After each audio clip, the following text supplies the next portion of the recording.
السلام علیکم students, class 7 آج ہم نے بک سریر خامہ سے پوئم جو ہے وہ آپ کی دعائیں مقبول کی ریڈنگ کرنی ہے. ٹھیک ہے، اس کے ساتھ ہم اس کے الفاظ معنی کریں گے ریڈنگ کے ساتھ، اور الفاظ معنی کے بعد ہم اس کے سوال جواب جو ہے وہ ڈسکس کریں گے. ٹھیک ہے، یہ آپ کی بک میں پیج نمبر 1 پر موجود ہے اور بک آپ کی سریر خامہ ہے. پوئم ہے آپ کی دعا ہے، دعائے مقبول.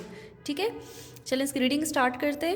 خداوند جہاں تیرے لیے تعریف ہے ساری، کہ لطف و کرم تیرا ہر انس و جاں پہ جاری ہے. تو ہی مالک و مختار کل روز قیامت کا، ہر ایک ہم میں سے دم بھرتا ہے تیری ہی عبادت کا.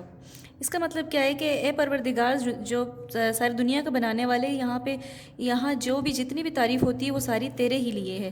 کہ ہے لطف و کرم تیرا، تیرا لطف و کرم کے معنی ہے مہربانی. ٹھیک ہے نا، یہ جو ورڈز میں نے سارے انڈر لائن کیے ہیں اور ان کے معنی لکھے ہیں، یہ آپ نے اپنی کاپیز پر لکھنے ہیں. ٹھیک ہے، ڈیفیکلٹ ورڈز کے میننگ لکھے ہوئے ہیں.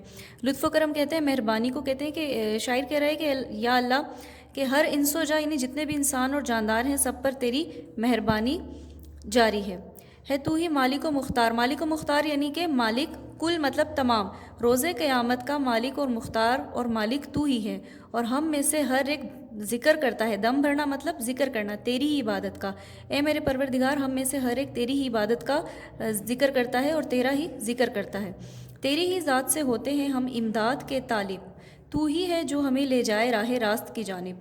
اب شاعر کیا کہہ رہا ہے تھرڈ اسٹینزا میں کہ یا اللہ تیری ہی ذات ہے، یعنی کہ ہم تجھی سے مدد مانگتے ہیں. امداد مدد کی جمع ہے، مدد یعنی کہ مدد مانگنا.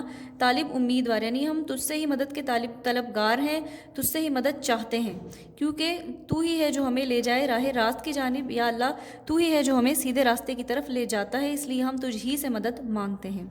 دکھا رستہ ہمیں انعام و